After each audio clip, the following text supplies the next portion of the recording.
Hit TV YouTube channels లో మీ వ్యాపార ప్రకటనలకు మరియు ప్రమోషనల్ ఇంటర్వ్యూస్ కోసం వెంటనే సంప్రదించండి. సార్ అంటే రాష్ట్రంలో కాంగ్రెస్ అధికారంలోకి వచ్చిన తర్వాతనే కాంగ్రెస్ లో జాయిన్ అయ్యాను. ఆంధ్రప్రదేశ్ లో జనసేన రాకముందుకు కాంగ్రెస్ లో జాయిన్ అయ్యాను. ఆల్రెడీ ఇక్కడ జనసేనకు బీజేపీకి అలయన్స్ ఉన్నది. అవును. ఎందుకు బీజేపీని ఎందుకు చూస్ చేసుకోలేదు? బీజేపీ కూడా బలంగానే ఉన్నది కదా. తెలంగాణలో మొన్న ఎలక్షన్లో లేదు, ఓన్లీ ఎమ్మెల్యే ఎలక్షన్ ఇప్పుడు మాత్రమే బీజేపీ జనసేన అలయన్స్ గా ఉంది. మొన్న ఎంపీ ఎలక్షన్లప్పుడు లేదు. ఎంపీ ఎలక్షన్ 3 రోజుల ముందు నేను రావడం జనసేనకు బీజేపీకి కాకపోతే బీజేపీ మీద నాకు ఏంటి అని అంటే ఒక అభిప్రాయం ఏంటంటే పైన కొంతమంది నాయకులు బలంగా ఉండొచ్చు, నేను కాదనట్లేదు. బట్ పర్టికులర్ గా నా నియోజకవర్గంలో ఉన్నటువంటి బీజేపీ నాయకులు ఇప్పుడు నేను పోటీ చేసిన పార్టీ పొత్తులో భాగంగా ఎవరెవరు పొత్తులో పెట్టుకుంటారు? పార్టీ అధ్యక్షులు పొత్తు పెట్టుకుంటారు. కార్యకర్తలు అయితే పొత్తు పెట్టుకోరు కదా, వసమా కదా.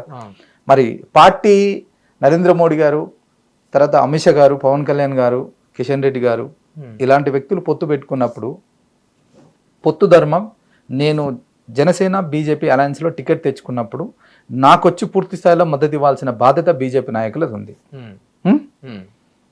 బీజేపీకి టికెట్ ఇవ్వలేదు, 40,000 30,000 ఓటింగ్ ఉందని చెప్పుకున్న ఎవరైతే మోతబారులు ఉన్నారో నియోజకవర్గంలో, మరి అదే అలయన్స్లో టికెట్ తెచ్చుకుంటే బీజేపీ వాళ్ళు ఓటు ఎందుకు వేయలేకపోయారు?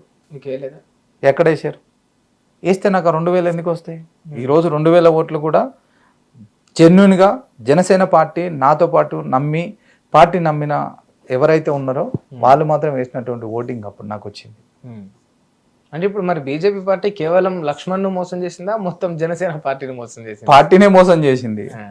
సో అందుకే ఐఎమ్ నాట్ బిలీవ్ లోకల్గా ఉన్నటువంటి వ్యక్తులే కావచ్చు పూర్తి స్థాయిలో దాంట్లో ఇక్కడి నుంచి కూడా నేను గతంలో ఉన్నటువంటి జనసేన పార్టీ రాష్ట్ర నాయకత్వం గురించి కాస్త లోపం అన్నది ఖచ్చితంగా ఉంది. ఎందుకనంటే రెబల్ వేసిన తర్వాత కూడా మన ఇన్ఫర్మేషన్ ఇచ్చినా కూడా రెబల్ వేసినట్టు వ్యక్తిని విత్డ్రా చేయించలేకపోయారు. సో ఇవన్నీ ఉన్నాయి, కొన్ని లోపాలన్నీ ఉన్నాయి డెఫినెట్గా. నేను అదే చెప్తున్నా, వ్యవస్థలో లోపాలన్నవి బలంగా నిలబడితేనే అవన్నీ తొలగిపోతాయి. అది తొలగించే స్థాయి అలాంటి స్థానంలోకి ఇంకా పూర్తి స్థాయిలో రానప్పుడు నన్ను నమ్ముకున్న కార్యకర్తకి నేను ఏం చేయగలను? కొంతమంది అయితే డెఫినెట్గా ఉంటారుగా.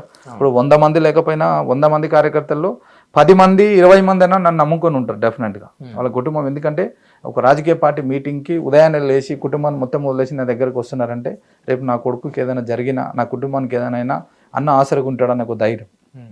సో ఆ ధైర్యం ఏ రూపకంగా తీసుకోవాలి అనే ఒక ఆలోచన నేను ఆలోచించినప్పుడు డెఫినెట్గా ప్రత్యామ్నాయంగా రాజకీయ నాయకుడు అన్నప్పుడు అన్నిటికన్నా important I'm not a part time politician. గత 5 సంవత్సరాల నుంచి కూడా ఫుల్ టైం పొలిటీషియన్గా ఉన్నాను కాబట్టి ఫుల్ టైం పాలిటిక్స్ చేయాలి అనే ఒక ఆలోచనతోటి భవిష్యత్తు బలంగా ఉండాలని ఒక నిర్ణయం తీసుకొని కాంగ్రెస్ పార్టీలోకి వచ్చిన. ఎన్ని కోట్లు ఉన్నాయన్నా మీ దగ్గర? ఓపెన్ చెప్పు. ఇప్పుడు ఫుల్ టైం పొలిటీషియన్ అంటే ఖచ్చితంగా డబ్బు కావాలి కదా. ఫుల్ టైం పొలిటీషియన్ జనాల మధ్యటోళ్ళు అది చేస్తే వాళ్ళతో పైసలు ఉంటాయి. మీ దగ్గర లేవా ఇప్పుడు? ఏమున్నాయి?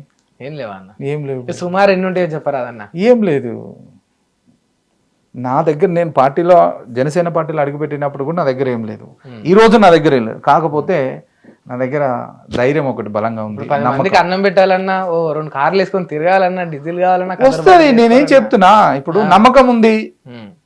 మా ఆయన చచ్చిపోయేటప్పుడు నాకు చెప్పిన మాట ఏంటనంటే క్లియర్గా, బిడ్డ పేరు సంపాదించు, పైసలు వద్దు బిడ్డ, పేరు సంపాదిస్తే పైసలు దాని అంతా అవే వస్తాయని చెప్పారు. కాకపోతే ఎప్పటి నుంచో పేరు సంపాదిస్తున్న పైసలు మాత్రం రావట్లేదు. పేరు మాత్రం బలంగా ఉంది. భగవంతుని పుణ్యాన తిండికి బట్టకైతే లోటు లేదు, నన్ను నమ్ముకున్నోడికి లోటు లేదు. ఏ ప్రాబ్లం వచ్చినా, ఏ రాత్రి వచ్చినా ఫోన్ చేస్తే, ఇందాక నువ్వు అన్నావు కదా ఒక 10 మందికి అన్నం పెట్టాలి అని అంటే, నేను పెట్టలేకపోయినా నేను ఒక ఫోన్ చేస్తే ఆ 10 కాదు ఇంకో 100 మంది కన్నా అన్నం పెట్టేటువంటి నా మిత్రులు, నా సహచరులు నాకు ఆ సపోర్ట్ అయితే డెఫినెట్గా ఉంది.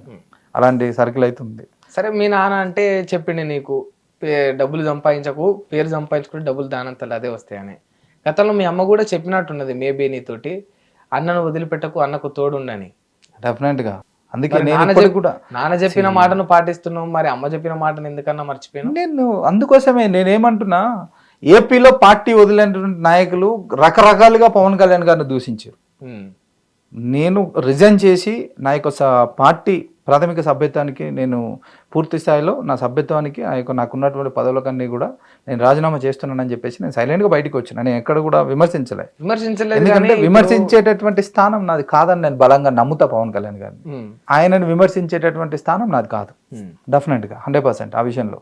ఎందుకనంటే ఎప్పుడైనా బాధ అనిపించిందా ఎందుకు వదిలేసి వచ్చిన పవన్ కళ్యాణ్ గారిని? ఏమనిపించలేదు. ఎందుకనంటే పవన్ కళ్యాణ్ గారు లాంటి ఒక గొప్ప నాయకుడిని అలాంటి పార్టీని అన్నది పక్కకు పెడితే అలాంటి నాయకుని నీడలోంచి నేను పక్కకు వచ్చినానంటే అదే స్థానంలో నేను ఇంకొక వ్యక్తిని ఊహించుకున్నా. అలాంటి స్వభావం ఉన్నటువంటి వ్యక్తే ఈరోజు రాజేష్ రెడ్డి గారు. కాబట్టి నాకు ఎప్పుడు ఆలోచన రాలేదు. చాలా పెద్ద పోలికే. పెద్ద పోలికని ఎందుకు అనుకుంటావు? డెఫినెట్గా ఇప్పుడు నా మనసులో ఒక స్థానం ఉంది.